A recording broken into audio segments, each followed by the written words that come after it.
It was Christmas on the island of Sodor. All the engines were working hard. Thomas and Toby were busy carrying people and parcels up and down the branch line. Everyone was happy.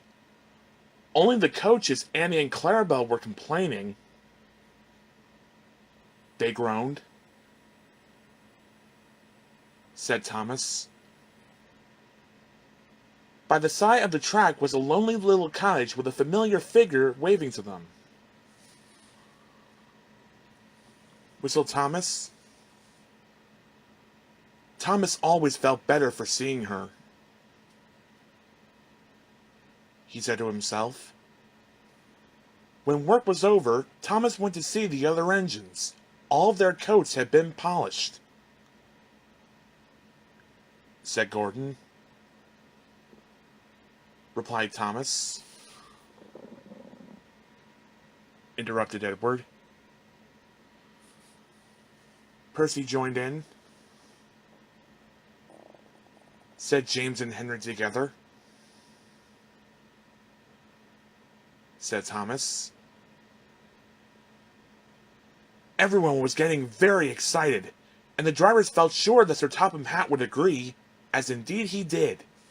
The engines were all busy making plans when silence fell. Sir Topham Hatt had bad news. Thomas hated snow, but he said bravely, Thomas charged the snowdrifts fiercely. Sometimes he swept them aside, sometimes they stuck fast, and the men had to loosen them. But at the cutting near the cottage, they could go no further, exclaimed Thomas's fireman. Whistled Thomas. An answering wave came from an upstairs window. Then they heard a familiar sound. Said Thomas. Sure enough, Terence had a snowplow and was working hard to clear a path to the railway line and safety. At long last, the rescue was complete. Percy took the tired workmen home. Terence said goodbye to Mrs. Kindly and promised to take care of her cottage as he watched them all set off. The engines made good time. No more snow had fallen, but the yard was dark. There was no one to be seen. Thomas's heart sank. Suddenly, all the lights went on. What a marvelous sight awaited Mrs. Kindly,